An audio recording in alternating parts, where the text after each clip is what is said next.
If you ever visit an old town in the UK, you'll be able to see the remnants of ancient history all around you. From wonky timber frame wattle and door buildings to uneven cobblestones and narrow winding alleyways. Squint, and you might even feel like you've been transported back to medieval market day. Stratford-Upon-Avon is a perfect example of this, with those Tudor-style buildings still lining the streets. It's probably most well known for being the birthplace of the legendary playwright William Shakespeare. But there's an altogether more dark and ominous story that we're going to talk about tonight. It's the story of the history and, of course, the alleged hauntings of the house that sits at number 40 Sheep Street. Because from the Great Fires of Stratford, to the Plague, to the English Civil War, to maybe even a serial killer, this house has seen some of the darkest moments of humanity. And that might be the reason why a Tudor-themed museum within Shrieve's house on Sheep Street is claimed to be one of the most haunted buildings in the country. Tudor World, as it is now known, and it has also been known as the Falstaff's experience, is located within the building called Shrieve's house, which is the name of the house at number 40 Sheep Street. And it got its name from the first recorded tenant of the building, William Shrieve. We're going to get onto him and talk about him so much, but there's more to this building's story from before Master Shrieve's time. Because we've got records of the site dating all the way back to 1196, when it was owned by the Bishop of Worcester. He kinda divvied up the land into smaller plots, which would then have been rented out to tenants. So now, we're already talking 800 years there's potentially been a building on this site. And it most likely would have been a farm dwelling. But still, that's a long time. Plenty of opportunity for all sorts of things to happen. But the thing is, we just don't know anything about that time in its history until 1536, when the property was gifted to one William Shrieve by King Henry VIII. And he was an archer in King Henry's army, officially. Because there was apparently a rumour that William Shrieve potentially had something to do with the imprisonment and execution of Sir Thomas More, who had basically opposed what Henry VIII was doing with his whole, turning the country Protestant kind of thing. And so he was seen as this traitor to the king, who obviously would have to go. But it's all a rumour, which seems to have come about because, looking at this logically, a longbowman of his standing wouldn't have been gifted such a nice house. And maybe that got chins a wagging, you know? But then again, it could have had something to do with the fact that yes, William Shrieve was a longbowman in the king's army, but Shrieve is also another word for sheriff. And so William Shrieve was Sheriff of Stratford at the time. Which would then make me think that of course he would live in a nicer house, you know? But either way, William would live in this house for a few years and then just seems to drop off the radar. We've got no records of what actually happened to him. But we can make a few guesses. So even while he was happily living here in Stratford, he could be called up for service in the army at any point. And so it was speculated that potentially he may have been ordered to board the Mary Rose, a ship which, on the 19th of July 1545, would sink in the Solent, which is a stretch of water between Portsmouth and the Isle of Wight. And 700 sailors would lose their lives, so William Shrieve could potentially have been among them. But then others really doubled down on the whole secret assassin sort of thing. And they think that maybe Master William Shrieve got on the wrong side of the king, or maybe he just knew too much and was a loose end that needed to be tied up. And so he was quietly taken care of, if you catch my drift. After William Shrieve's death, though, the house passed to the executor of his will, a Mr. John Jeffreys. And John was living here during one of Stratford's darker times, when the bubonic plague hit in 1564. 200 people died that year in Stratford. It started at the Garrick, which is an inn that sits literally minutes down the road from Shrieve's house. And it got so bad, and the ground was actually too hard to dig plague pits. So the cellar of the Garrick was used as basically a makeshift morgue until they could bury the dead. And so it's highly likely that John Jeffreys would have been affected in some way by the plague that year, just because he was so close to the epicentre, probably losing friends and neighbours all around him. But he didn't die from the plague. Oh no. John Jeffreys was actually a Catholic, and that's got nothing to do with the reason why he survived. It was just how I'm segueing through the story, okay? But as a Catholic in a now Protestant country under Queen Elizabeth I's reign, it was a dangerous time to be alive, plague or not. And John Jeffreys found that out as he was actually executed for treason for being a Catholic. The house didn't stay as just a house though, it's actually had quite a few different jobs over its lifetime. In 1578, it was a tavern called the Three Tuns, which was run by William Rogers and his wife Elizabeth. And as a documented claim to one of the most famous writers in history, the Rogers were actually known to be friends with William Shakespeare himself. So he would probably visit the tavern fairly often. And it's said that William Rogers was actually the inspiration behind the character John Falstaff, who appears in some of Shakespeare's plays. I mean, this family was tight with him. Elizabeth's nephew was actually Shakespeare's godson and was left 15 shillings in the bard's will. So that's their claim to fame. The building you see today is actually much smaller than what it would have been over the centuries. And that's because in 1595, there was a huge fire that raged through Stratford and actually completely burned down Shreeve's house to the foundations, like just wiped it off the street. And we don't know for sure, but there's a lot of talk of people dying in the house as it burned down. Everything from street urchins that were picking pockets, right through to ladies of the night and their gentlemen customers who were making use of the tavern rooms. So after this fire, William Rogers was granted a new lease to carry on living there, and he was able to rebuild the house and make it to his own liking, you know? Which obviously included making it bigger.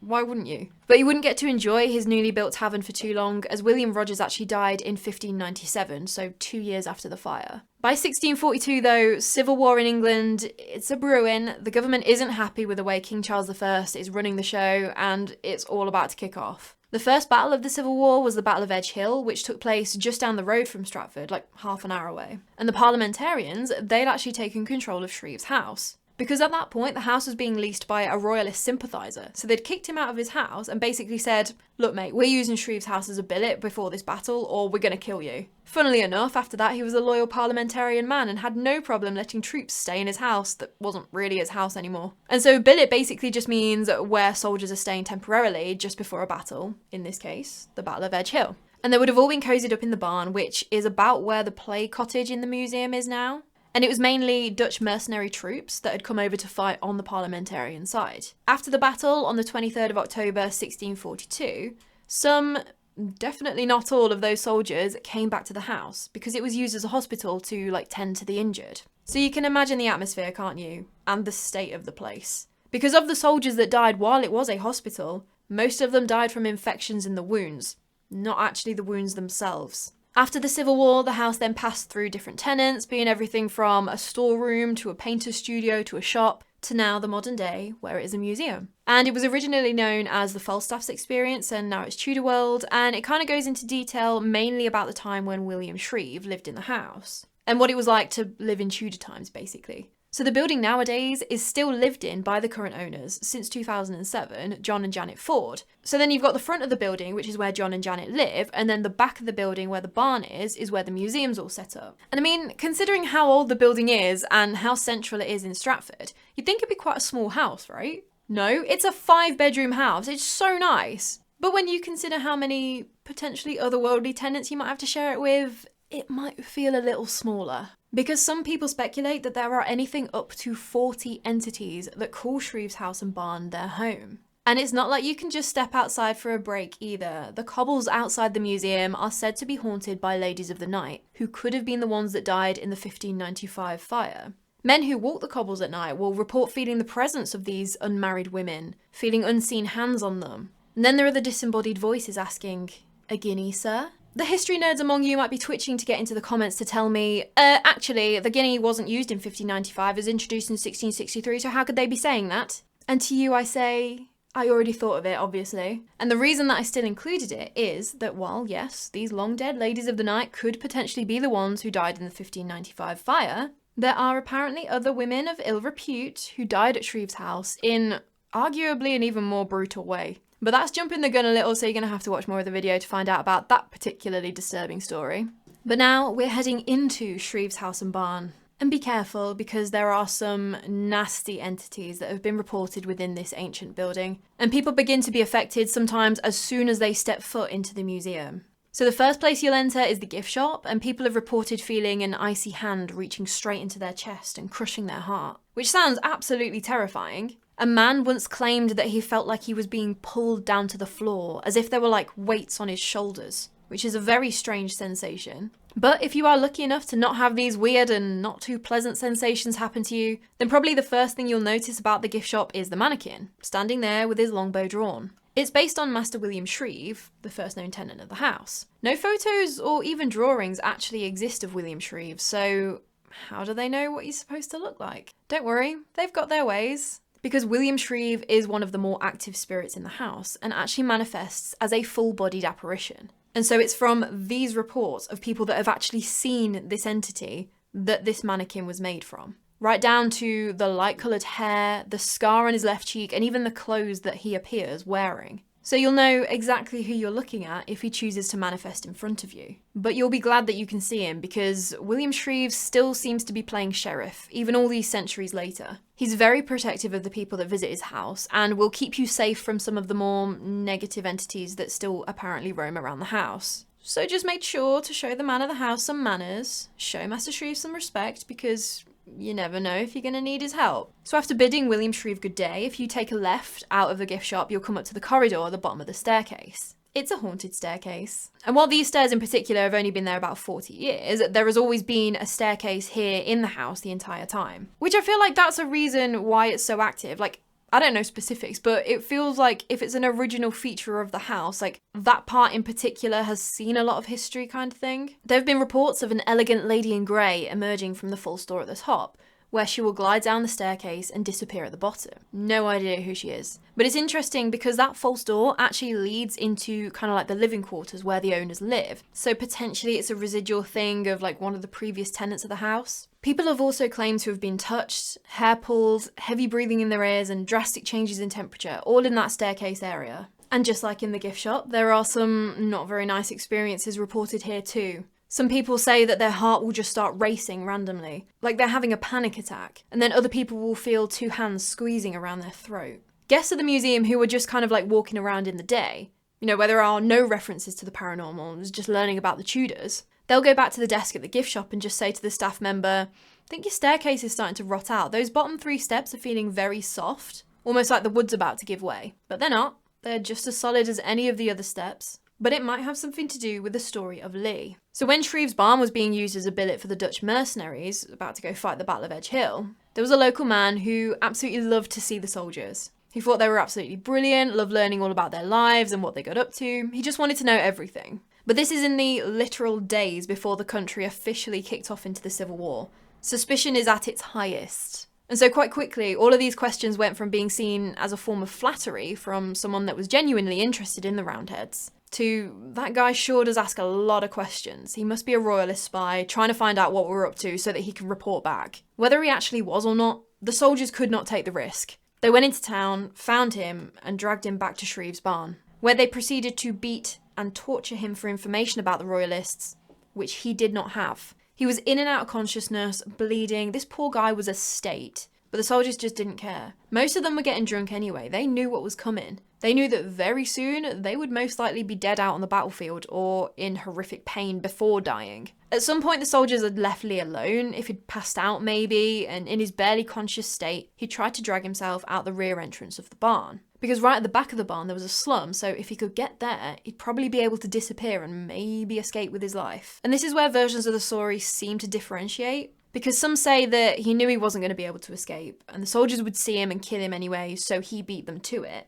But other versions of the story say that eventually the soldiers came back, followed the trail of blood to find Lee trying to drag himself towards the exit. He didn't make it that far. This version of the story goes on to say that the soldiers tried to haul him up onto his feet by using a rope thrown over the beam above the staircase, but the rope slipped. Like, remember, these soldiers are probably blackout drunk. Botched would be an understatement. And so Lee was hung, whether intentionally or not, above the stairs in Shreve's barn. Which, personally, I feel like that's more plausible. Like, if this man is barely conscious as it is, I don't think he's going to be able to hang himself. I think it would have most likely been the soldiers. Once the poor man was dead, he was cut down from the beam where his body fell and crashed through those bottom 3 steps of the staircase. The soldiers now had a body on their hands. And now rational thought is returning to them. Like, we need to get rid of this body. Was he actually a royalist spy? What if he wasn't a royalist spy? Apparently he was a popular local, like people would notice. So they took his body down into the cellars and hastily tried to dig some sort of ditch to bury him in. Drunk, panicked soldiers trying to dig into extremely hard ground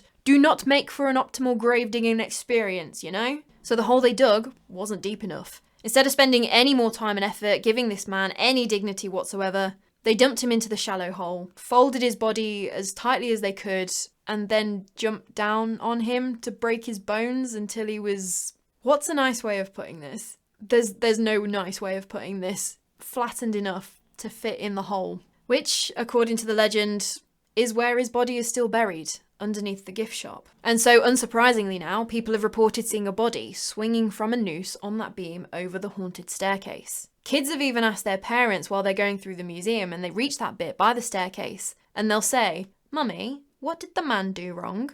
Okay. So once you're up the stairs, you're in the exhibit, which is set up to demonstrate like Stratford during the plague. And there are these little cottages and one has a plague doctor in, so just be careful you don't scare yourself. It's just a mannequin. And then if you keep walking through the plague bit, you'll come into a room that's set up like a bunch of different areas, like a market street would have been in Tudor times. And it was in here that one of the museum owners, John Ford, had his first ever experience in the house. He was looking at one of the exhibits and he felt 2 taps on his shoulder. Not thinking anything of it, he turned around and expected to see his wife, who must have just been trying to get his attention. His wife, Janet, was standing at least 15 feet away from him. There was no earthly way that she could have crept over, tapped him on the shoulder, and then moved all that way back. Plus, she had no idea what he was talking about. So then if you move into this next room, there's a few bits and pieces on like what going to school would have been like in the Tudor times, but there's also an exhibit on John Dee. And so John Dee, he was an alchemist, a mathematician, you know, one of those guys. But he was also a secret agent for Queen Elizabeth I. And he was the first like actual real spy to have the nickname 007. So the more you know. It doesn't actually have any connection to Shreve's house, but it's just kind of a bit of like extra context for the museum kind of thing. The display itself, however, is very much worth mentioning. Once the museum's closed for the night and the guests have gone home, obviously the staff will do a walk around, check everything's in its proper place. But they'll get to the John Dee exhibit and it will all just be completely messed up. It wouldn't be the guests, they wouldn't be able to reach in and do all that. And then why on earth would the staff members make more work for themselves? But at some point, during the day, something would have gone and moved everything around in there. And there was one time, it was over 10 years ago by this point, but a couple were on a paranormal investigation and they were doing a Ouija board session over by John Dee. And the leader of the investigation team kind of like left the couple to it, like got them set up and going, and then went back down to base camp, nerve centre, the kettle, I don't know, whatever you want to call it. Before he's even sat down with the brew, the couple come running down the stairs, white as a sheet. They said that, yep, they were doing the Ouija board session, it was all going well, they were getting responses, until the actual head of the mannequin of John Dee turned to look at them. That mannequin's head is fixed, does not move. So I can see why they went running down the stairs rather quickly. And it's thought that the entity responsible could be that of a little girl called Lucy. She's at least 7 years old, kind of around that age, and she's got blonde hair and appears upstairs wearing either a blue or a grey dress. She'll usually manifest as a full-bodied apparition to other children or mothers with kids. Or you might feel like a cold spot about 4 feet high and maybe a tugging on your coat. Kids apparently say that they can hear her trying to teach them her favourite song, Ring Around the Roses, which would have been a popular little tune back when Lucy was alive. Because she was allegedly a street urchin who lived in Emma's Court, which was basically like a super dangerous slum that was across the road from Shreve's house, and then like kind of behind the next row of houses. And it was a place where if you didn't know what you were doing, or like if you were going there to meet someone in particular, you weren't coming out alive. Super dangerous place, just a no-go zone. But Lucy lived there and she'd been trained as a pickpocket and a thief. And she was good at it too. Charming little girl, you wouldn't suspect a thing, but she was smart. And she'd target taverns in the area, like the Garrick at the bottom of the road, and of course the 3 Tons, which was Shreve's house. And she could see the fancy men being accompanied by those loose women going into the rooms above the tavern. She knew they had money, and that they would be somewhat distracted. So it isn't uncommon for guests nowadays to feel a child-sized hand in their pockets, or apparently rings being twisted off of fingers. Lucy also likes to hide.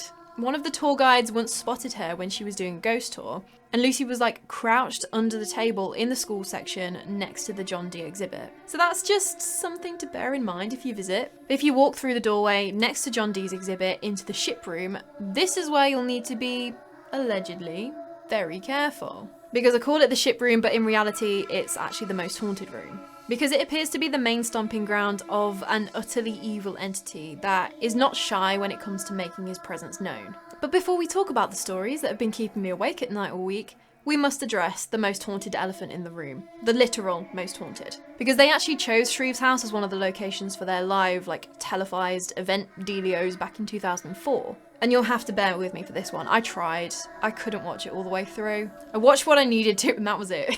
Because we've got Derek Akora, and he was on top form that night. He started off by claiming that he could smell this stench of rotting flesh, like this residual smell being left over from sufferers of the plague that would have been in the area. But then when he moves into the ship room, it all kicks off. He can sense this extremely negative entity, and he was saying that it was heavily into witchcraft. Okay, bit left field, but go on. And go on, he did. He then started saying out loud, like, no, you're not coming in, do something else, like all of this. Apparently it was at this point that he'd noticed a figure in the doorway of the ship room, so where it would sort of like lead into the John Dee bit. Derek said that he'd seen a face under like a hooded, shadowy robe, and his face was super long, pale, thin, like, you know the type. He then noticed that this cloak, this robe thing, was moving, and the figure uncovered his hand to reveal he was holding a knife. Derek's there saying, no, you're not coming in, no, and apparently this is what made the entity furious. Kind of like, how dare you tell me what I can and can't do kind of thing. So the entity attacked Derek and started stabbing him with this knife. This is all according to what Derek has said afterwards. But what all of the viewers at home are seeing is Derek rolling around on the floor, writhing in pain, and then starts screaming that, quote, he's cut me arm off. Which, I mean, even for Derek, that is a performance and a half. The live stream cameras were cut and the show directed back to the studio where there was like an audience watching footage with the most annoying host. At that point, I turned it off. They were arguing about whether Derek was faking or not. And the host was trying to get this guy to commit to saying one way or the other. And the guy was actually providing sensible answers like, we're never gonna know, dude. But the host was pushing and just trying to catch him out, and it was just silly. But after the cameras were cut and Derek was outside, the act didn't drop. He was still feeling affected, according to people from Tudor World who were like there at the time. Which, I mean, I kind of understand that. If it immediately got up after the cameras had finished rolling and was completely fine, then obviously the crew and the Tudor World staff would have known that it was all BS.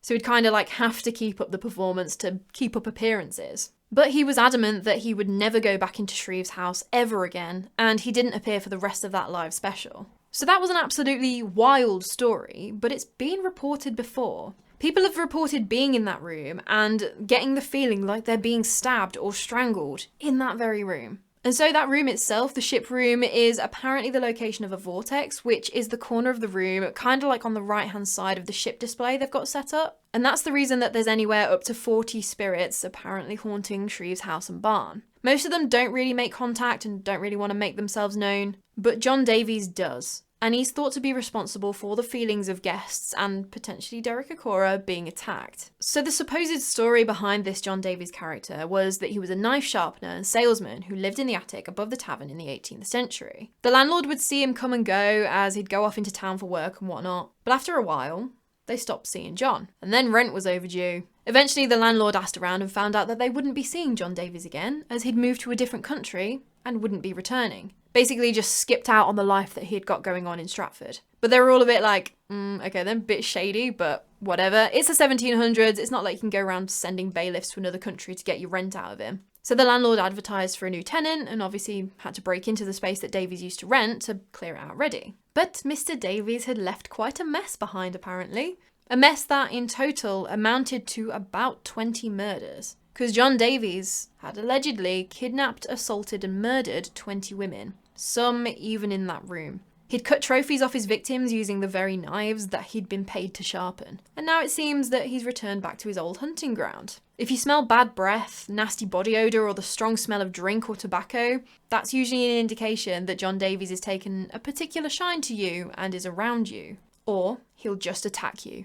He'll usually go after women, especially blonde women, but if he thinks he can take you, he's been known to pick on men too. Women have reported the feeling of being touched inappropriately, or again, those hands around your neck. But he's left Shreve's house before, and he is totally fine to do it again. Once there were 2 women who stayed overnight on like a paranormal investigation at Shreve's house. And as they were driving home in the morning, they saw the face of John Davies staring back at them in the rearview mirror. He's also been known to follow staff members home too. There was one woman who had decided to dye her hair blonde, which would turn out to be a mistake. Almost immediately, she noticed a presence in her house that hadn't been there before. You know when the energy just feels weird? Objects were being moved, and she just kept on feeling like someone was picking up her hair and putting it back down as she slept. Luckily for this woman, her dad happened to be a medium and made contact with the entity that had followed her home, John Davies. He could not be persuaded to leave the woman alone, and eventually it took 4 months for Davies to lose interest and decide to return to Shreve's house. But if you get the feeling like you're being attacked by this extremely negative entity, look down towards the staircase. Because if you're lucky, you'll see the apparition of Master William Shrieve running up the staircase,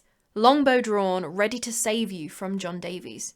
Assuming that you've paid him the proper respect in his own house. But there are some entities in that room that weren't able to rely on the protection of the spirit of William Shrieve. Once, there was a medium who picked up on the presence of a woman in the corner of the ship room about where the vortex is. She was incredibly shy at first, wouldn't really talk, but eventually opened up to this medium, and she told her what had happened to her. Allegedly, this woman had been down at the waterfront, like many ladies of the night would do, looking for trade, and she was approached by a man. It wasn't the usual dirty, scruffy sort. He looked quite well-to-do and had a nice black cloak, kind of giving away that he was a man of some standing. So immediately she's thinking, oh, you know what, I could potentially make a little bit more money from this particular customer. So she agreed to follow him to his lodgings on Sheep Street. Again, these are all green flags. He lives on Sheep Street. That's a pretty wealthy street to live on. She'd got back to this man's room and turned her back to him to start undoing her dress, when she told the medium that she felt him grab her head and wrench it around so violently that she couldn't do anything. She heard a crack, and then her whole body went numb. She started sliding to the floor, and the last thing that she could feel was some sort of stabbing sensation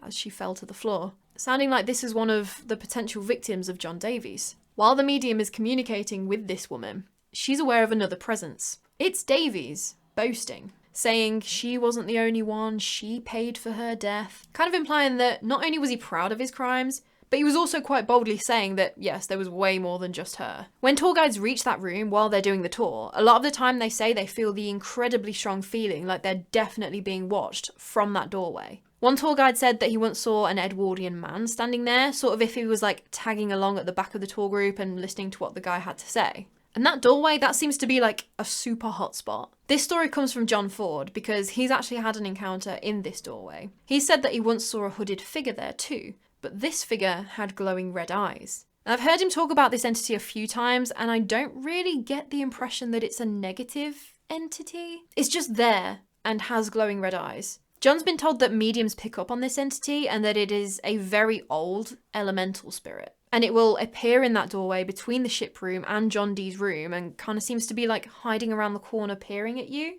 It seems to be quite weak and will only usually appear, if it's going to, in November and December. Which I still don't think I'd be able to handle. Seeing a black figure with glowing red eyes would just still be a no from me. So if you make it through the ship room unscathed, you can kind of like go down the staircase and into kind of like a throne room, I guess. It's got outfits that would have been typical for King Henry VIII and Elizabeth I to wear. Again, not really any overt connection to the house, just some wider context about the 15 and 1600s. But it's this room where Lucy will also sometimes appear from time to time. Only she's not that sweet little girl that nicks your jewellery here. Because I didn't actually tell you the ending to this poor girl's story upstairs. So we already know that she's a pickpocket, right? And she's good at it. She's figured out that Shreve's house is a good target for relieving gentlemen of their possessions. Only thing was, she chose this place on the 21st of September 1595, the day of the fire that completely destroyed the building. Lucy was in the building when the fire was burning, and when she was found in the morning, she had burns covering most of her little body. Instead of being buried, which was still a privilege that only the rich could afford at the time, her body was sold to a doctor. Like, they were still learning about anatomy and all that, and officially they would just be getting criminal bodies to practice with kind of thing. But they'd get bodies on the sly, no questions asked sort of thing. The sellers got paid, the doctor's got another body to dissect, everyone's happy. The doctor laid Lucy on the table and cut her from her neck to her belly button, just as they did for these kind of dissections. But at that moment, after the doctor had made the cut, Lucy woke up, sat up, and screamed. Because she hadn't actually died in the fire.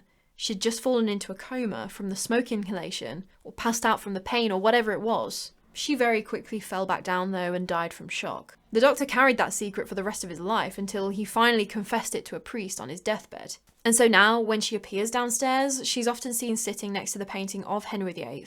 And you'll be able to see her horrific wound. She'll just be like holding her insides. But still, she mostly appears to children, just like upstairs. So yeah, I can imagine that one's a fun one to try and explain in a family-friendly museum. So even though nowadays you can buy a ticket and go and experience what life would have been like living in the Tudor times at Shreve's house, you might get more than you bargained for and experience some of the former inhabitants of this centuries-old house. And their dark secrets that very much still feel alive. So you know what I'm going to ask you now. What do you think? I have to say, first and foremost, their ghost tour was the best tour that I've ever been on. And I've been on a lot. You absolutely must go on it if you're in the area. The tour guides are so knowledgeable and the atmosphere is very creepy. It's actually almost in the complete pitch black in some places with just like a couple of LED candles on the stairs and that's it. It's freaking brilliant. That said, while I was there, didn't feel anything at all there. Like, I normally feel a vibe or something, but there was nothing, not even in the ship room. And that's not to say there's nothing there, just something to point out from my own personal experience. And then with this whole story in general, obviously we know William Shrieve was a real person. He's documented as being part of the King's Army. Like, we know he lived in this house. We know that the Rogerses lived in that house and ran a tavern, and they had that connection to William Shakespeare. What we don't know, and we don't have any records for, or any records that I could find, is who Lucy actually is. Are there any records of a child called Lucy dying in the 1595 fire? I know that's a really tall ask, because she was like the lowest of the lower class, a petty criminal basically, and records aren't exactly extra robust back then. But then are there any records of who died in any of the fires that affected the house? Like, there are supposed to be fancy women and their gentlemen clients who died too. Are there any records of them? But again, they're not really supposed to be there, using fake names probably, so again, like, it wouldn't have been recorded. But the one that gets me is this John Davies character. I'm not gonna lie to you, his story kept me awake for a few nights while I was doing the research for this video. He loves blonde women, he's super aggressive, and he likes to follow people home. Terrifying. However, a man that killed 20 women, and there isn't a single surviving news report that I can find. I know that Jack the Ripper was never caught, and that was kind of like the whole mystery, but even he only killed 5 women, allegedly. There's no record of a Stratford Ripper. If anything, I also found other people that came to the same conclusion. They couldn't find a single newspaper report or anything. And that's not to say that there isn't a vicious killer that called Shreve's house home for a time. But there may be, as the story's been passed down, it's been embellished and become this whole legend, and now it's just a really great story to tell on the ghost tour.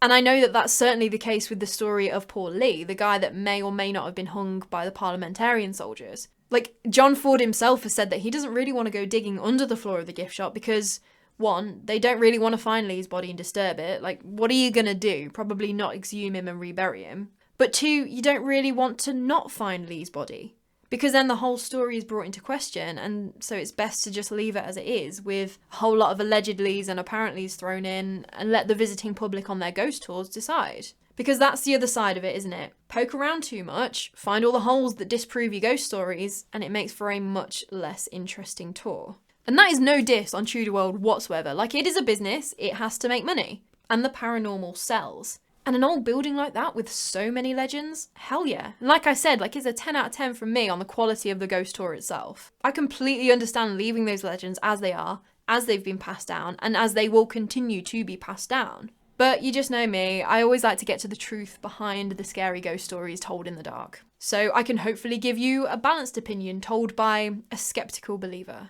Is that a thing? I'm making it a thing. So do I think this place is haunted? Cautiously, I really want to say yes. I really do want to believe that it is. I mean, look at the place. It's super old. Even the timbers, they're reclaimed from ships. Like, all of it has seen so much history. It's got so many urban legends and ghost sightings tied to it that surely will have some sort of origin to them, like some small grain of truth somewhere. And again, so many reports of people seeing these things, experiencing this paranormal activity. And a big one for me was, like, obviously while I was doing this research, and was seeing the reactions that staff members had when they were telling others about their own paranormal experiences. Like, some of those emotions were genuinely like, yeah, I had no idea what I was looking at. The little girl crouching under the table definitely freaked me out kind of thing. You know, it feels real to them. But I want to know your thoughts. Haunted? Just using it to sell ghost tours? Or have you experienced something at Tudor World that made you think, oh my god, this place is haunted? Tell me everything. And if you enjoyed this video, please do let me know by leaving it a little like. And if you want to support me because you're just a brilliant human, the best way you can is by making sure you're subscribed. And if you know any other weirdos in your life that might like my stories, maybe drop my name into conversation, you know? But anyway, that is all from me today. I cannot wait to chat with you more about the morbid, mysterious and macabre. So until next time, sleep safe. Again, these are all green flags, like he lives on Shrieve Street. Sheep Street.